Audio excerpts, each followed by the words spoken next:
हमारे साथ बातचीत करने के लिए हैं हरीश रावत जी, और हरीश रावत जी किसी परिचय के मोहताज नहीं हैं, तो उन्हीं से बातचीत आज करते हैं। हिमाचल का चुनाव अभी संपन्न हुआ है, कांग्रेस की सरकार वहाँ सत्तासीन हुई है, तो हरीश जी से बात करते हैं। और भी तमाम मुद्दे हैं राज्य से जुड़े हुए। हरीश जी, आपका स्वागत है। अभी हिमाचल का नतीजा सामने आया है, 6 महीने पहले हमारा नतीजा सामने आया है। दोनों पर्वतीय राज्य हैं, दोनों के नतीजों में बहुत बड़ा फ़र्क है। रणनीतिक चूक है या क्या है?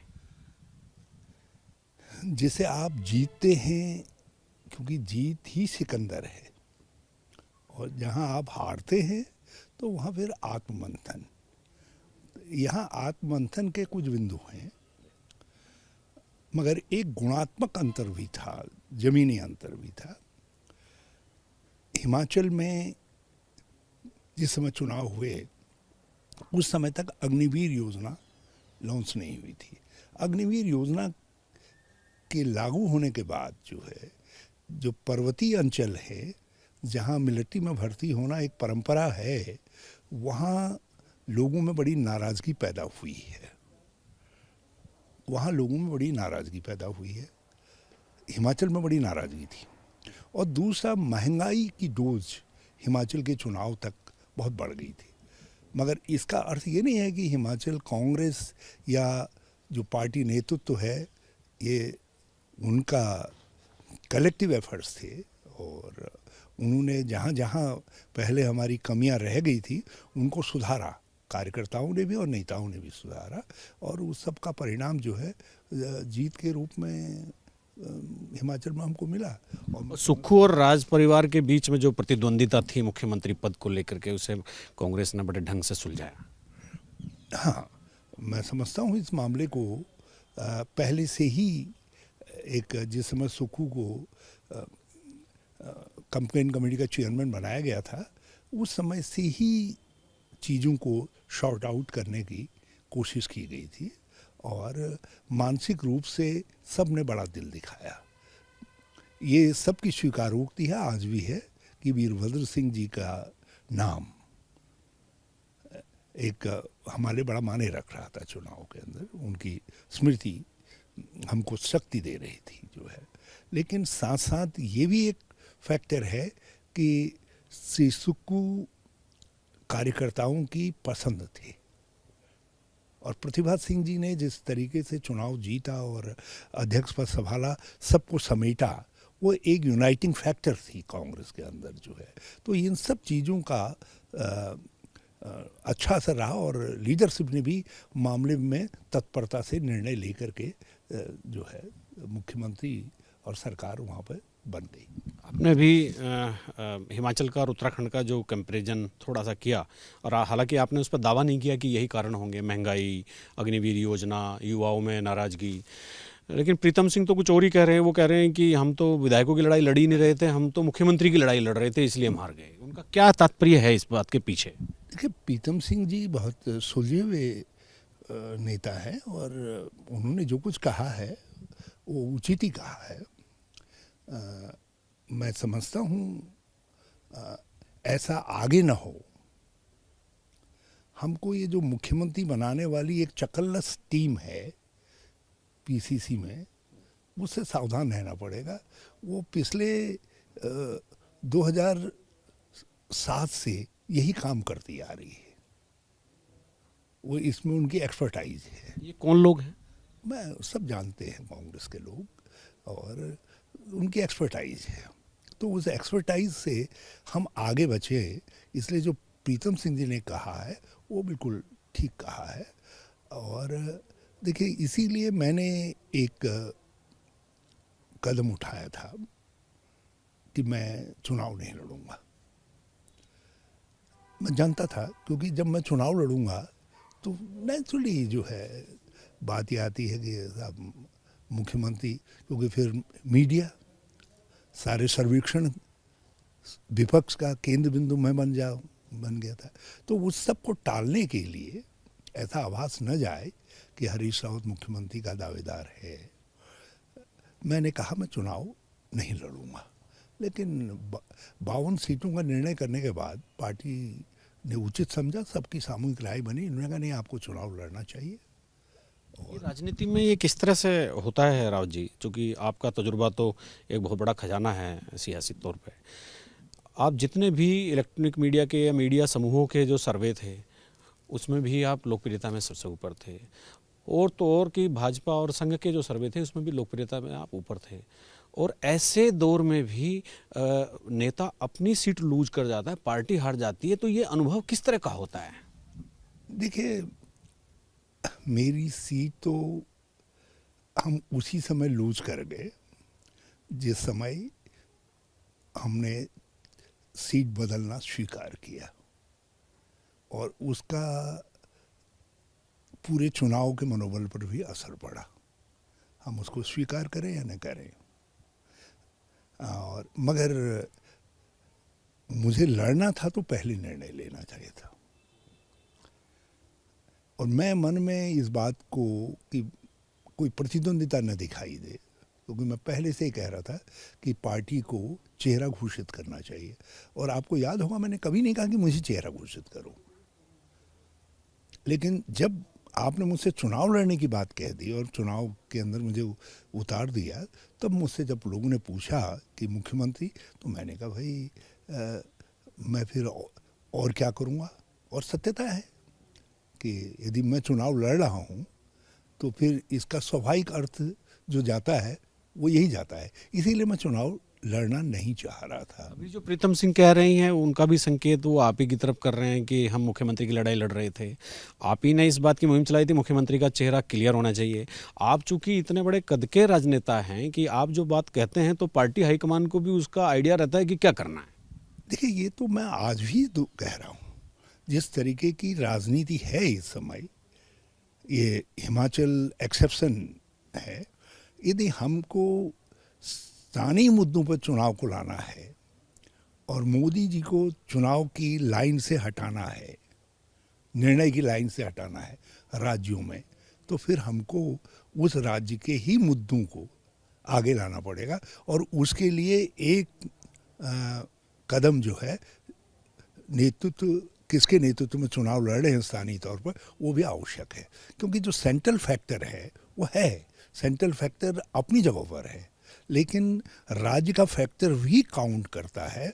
और मोदी जी उस स्थानीय फैक्टर को, जो उनके राज्यों की सरकारों के एंटी इनकम्बेंसीज हैं, उनको ढकने के लिए जो है अपने को प्रस्तुत करते हैं।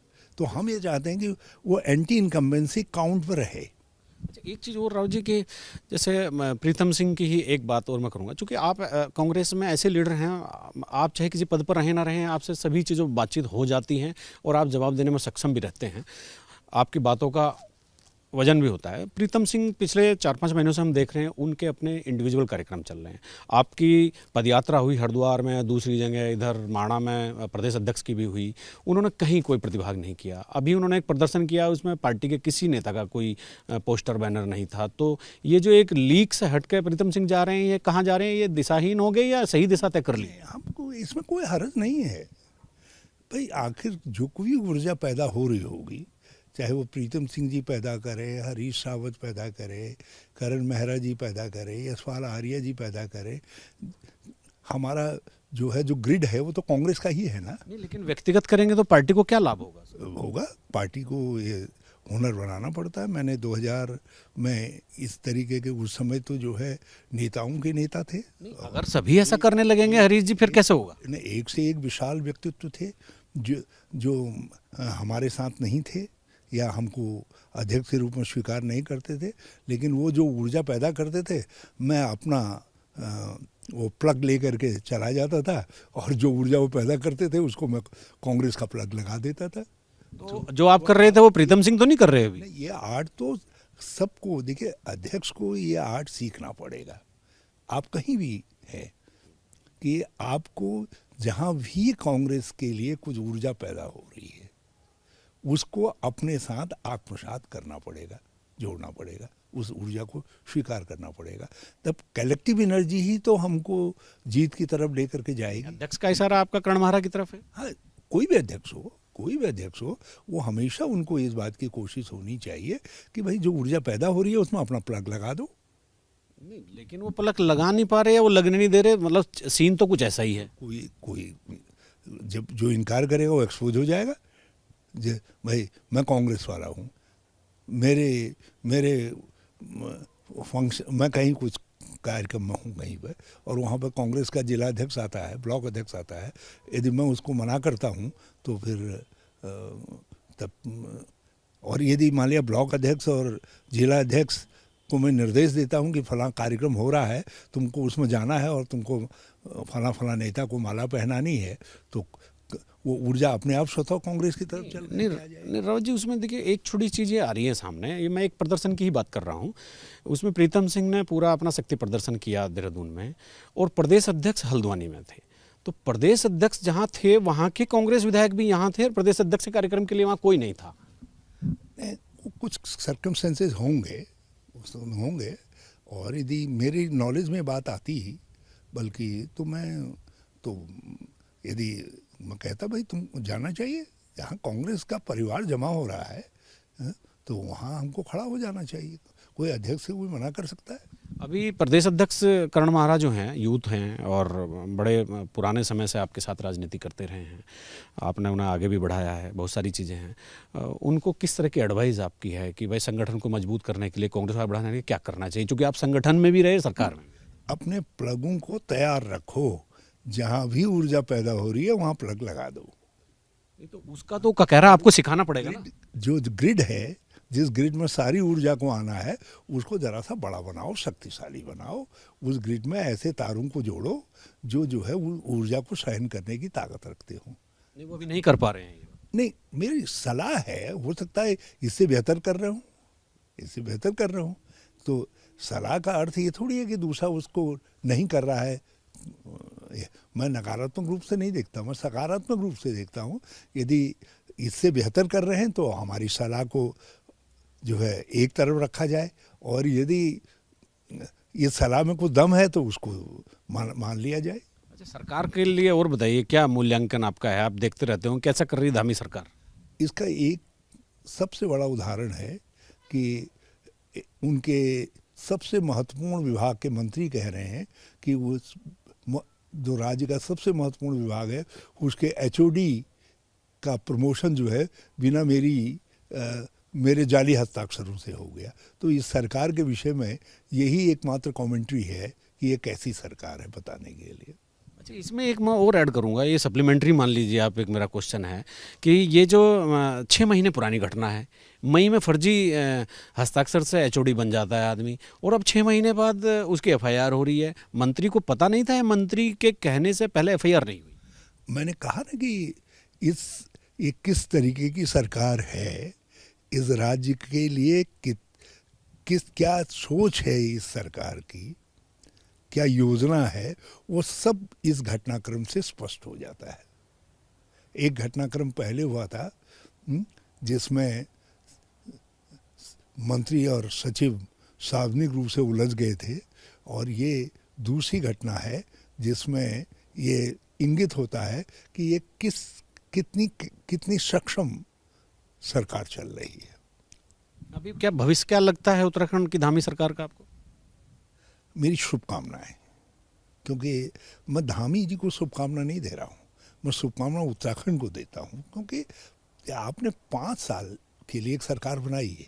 यदि चखवा हो जाएंगे कि 6 महीने के बाद, 1 साल बाद सरकार बिल्कुल रद्दी हो जाए है, तो फिर राज्य में राजनीतिक अस्थिरता पैदा हो जाएगी।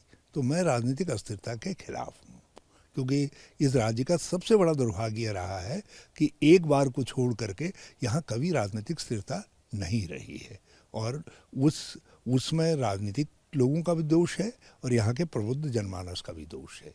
धामी जी कभी कभार फोन वोन करके सलाह वाला लेते हैं? मुझसे सलाह लेने में सभी लोग घबराते हैं।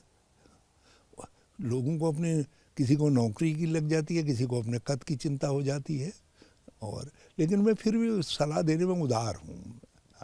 आपने देखा होगा पिछले दिनों सरकार ने मंथन किया, मैंने कहा मंथन तो ठीक है, लेकिन तुम ऊपर ही ऊपर मंथन करते रहे, उसमें मंथन कम निकला, कीचड़ ज़्यादा आ गया, अमृत कम आया। तो मैं इस तरीके की सलाह देता रहता हूँ।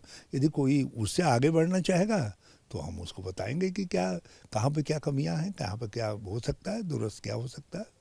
और मैं आज भी आपसे कह रहा हूँ कि 2014 से 2016 तक जिन नीतिगत निर्णयों को हमने लिया, इस राज्य की आर्थिक कायाकल्प, इस राज्य के आर्थिक सक्षमता और पलायन का समाधान और एक संतुलित आर्थिक विकास, उन्हीं योजनाओं की बुनियाद पर खड़ा किया जा सकता है।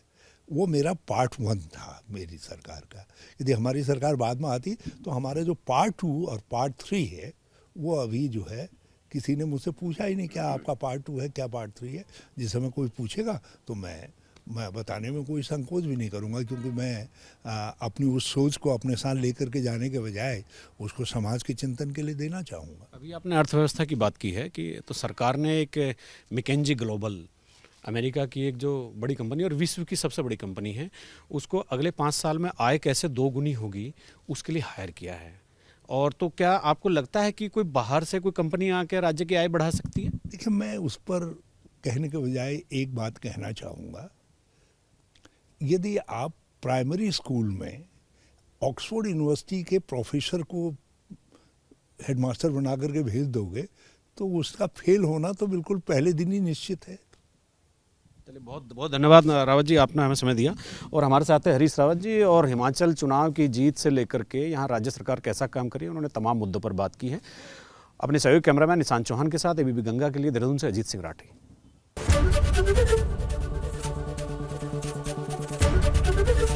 एबीपी गंगा, खबर आपकी, जुबान आपकी।